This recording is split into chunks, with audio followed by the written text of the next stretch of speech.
Assalamualaikum and hello everyone. My name is Nofrati Fasia binti Muhammad Lutfi and my matrix number is 8201220. Alright, today we will discuss Hofstede's 6 culture dimensions. Gert Hofstede was a Dutch social psychologist who studied how culture influenced people's behavior and values. His research helped people understand cultural differences around the world. What is culture? According to Hofstede, culture is the shared values, beliefs, and norms of group of people. Culture affects how people think, communicate, and behave in everyday life.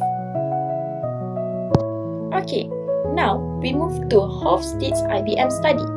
Hofstede developed his theory through a large study of IBM employees from different countries.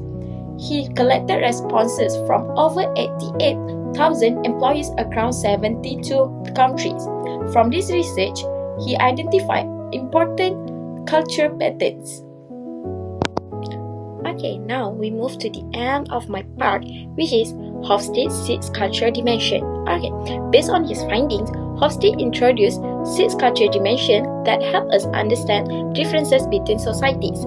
These dimensions explain how people view relationships, authority, time, achievement, and personal freedom. Okay, today we will look at those 6 dimensions. Alright, that's all from me. Thank you. Hello everyone, now let's talk about the first dimension, individualism versus collectivism. So what does individualism mean? In individualist cultures, people mostly look after themselves and their immediate family. The focus is on I, personal freedom, personal achievement, and independence. People are expected to stand out and speak up for themselves. A classic example is the United States. In America, you are encouraged to follow your own dreams. If you succeed, the credit goes to you personally. It's all about being responsible for your own life. In collectivist cultures, people see themselves as part of a large group, like their family, community, or even their company. The focus is on we, group harmony, loyalty, and teamwork. People are expected to put the group's needs before their own. A great example is Malaysia.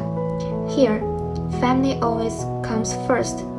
If there's a big decision to make, like moving to another city or choosing a career, you don't decide alone. You discuss it with your family because your choice affects everyone, not just you. A job offer in another city? Great, I'll just go.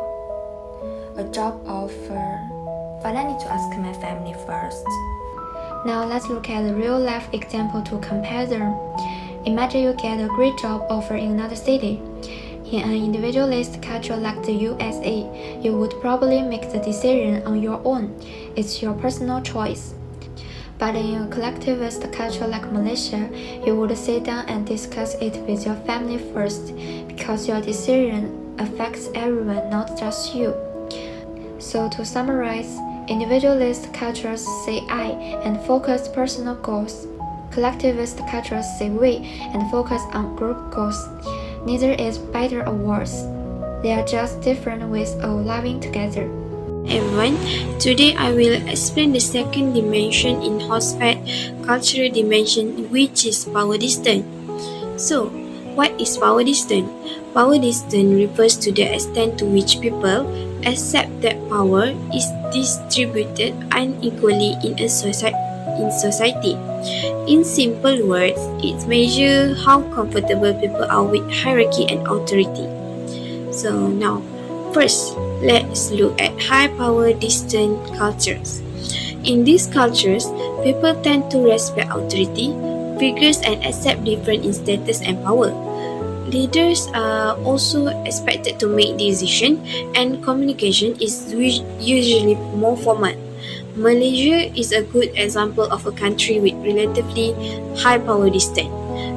For example, in Malaysia, we often address our bosses, lecturers, or elders using titles such as Dato', Doctor, Encik, or Puan. Students also tend to show respect by speaking politely and may hesitate to openly disagree with lecturers. On the other hand, low power distance cultures believe that everyone should be treated more equally regardless of position.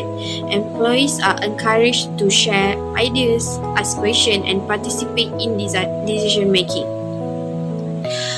For example, in countries such as the United States, Australia, and Denmark, employees may call their manager by their first name. Students are also more comfortable expressing different opinions or questioning their lecturer during discussion. So, in conclusion, power distance affect how people communicate and interact with authority figures. Understanding this cultural difference can help us communicate more effectively when working with people from different countries. So that's all from me. Thank you. Long-term versus short-term orientation is Hofstede's cultural dimension that explains whether people focus more on future goals or present needs. People with a long-term orientation value perseverance, patience, and planning for the future. They are willing to work hard today in order to achieve success later. For example, a student may study consistently throughout the semester to obtain excellent results in the final examination. In contrast, people with a short-term orientation focus more on immediate results and present enjoyment. They prefer quick rewards and tend to live for today. For example, a student may spend most of their allowance on entertainment instead of saving it for future needs. In conclusion, long-term orientation emphasizes future success through planning and perseverance, while short-term orientation focuses on present satisfaction and immediate outcomes.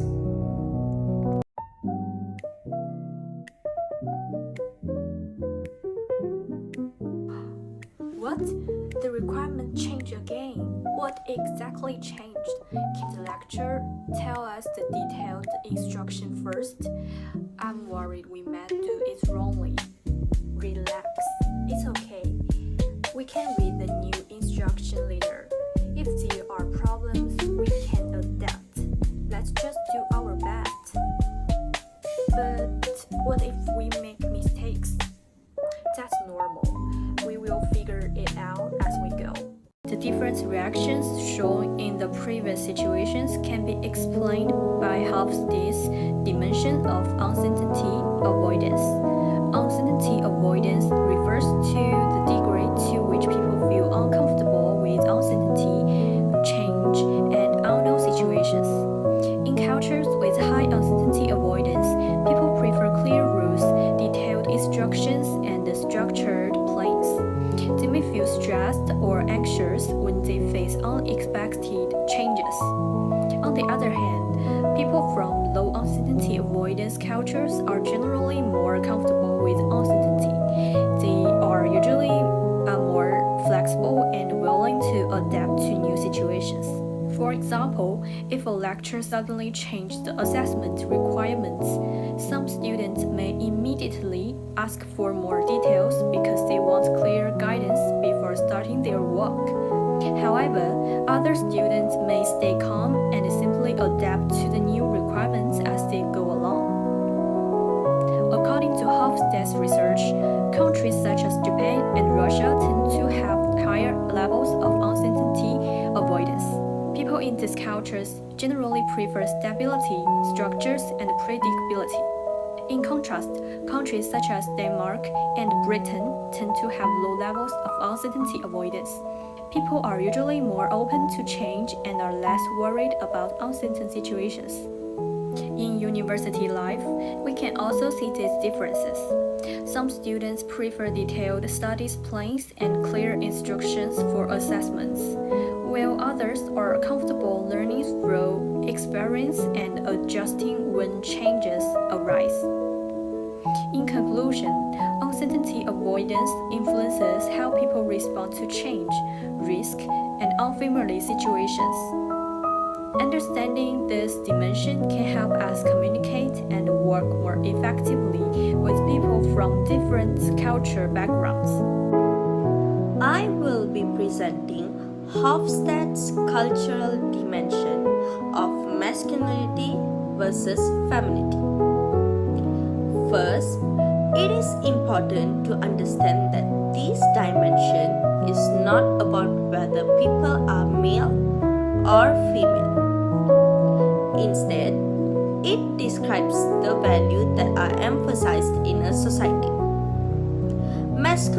cultures tend to value competition, achievement, ambition, and success. People are encouraged to perform well and strive to be the best. A good example is Japan, where hard work, career success, and achievement are highly respected. In contrast, feminine culture places greater importance on cooperation, equality, relationship, and quality of life. Countries such as Sweden, Norway, and Denmark are examples of feminine cultures because they emphasize work-life balance, social welfare, and maintaining harmony within society. Understanding this dimension helps us to see how different cultures approach work, education, and everyday life. In conclusion, masculine cultures focus more on achievement and competition, while feminine culture focus more on cooperation, well-being, and quality of life. That's all from me. Thank you. Now, hello everyone, I'm Zhang Jiaheng and I'll explain the last dimension here, indulgence versus restraint. But first, indulgence does not mean being lazy or irresponsible. It means a culture allows people to enjoy life and have fun and spend time with friends and truly express happiness more freely. For example, people may think it is normal to travel, celebrate, relax after work, or spend money on entertainment generally. And on the other side, restraint means people are expected to control their desires more. Society may teach people to follow rules, save money, respect duties, and not enjoy too much in public. So the main difference is simple. Indulgence says enjoy life, while restraint says control yourself first. Now, for the four-country comparison, Sweden has the highest score, nothing surprising there, 78, so it is very indulgent. The US is also quite indulgent with a score of 68, which matches the idea of work hard, play hard. Malaysia scores 57, so it is moderately indulgent, and people enjoy food, festivals, holidays, and leisure, but social and family expectations are still important. Now, Japan scores 42, so it is more restrained, and this fits with a culture that often values discipline, duty, and self-control. But we should also remember these scores are general cultural patterns, not personal stereotypes. And not every Swedish person is indulgent, and not every Japanese you meet could be restrained. So, my discussion question for the class is, in student life, which is better? Enjoying life freely or controlling ourselves for discipline and future success?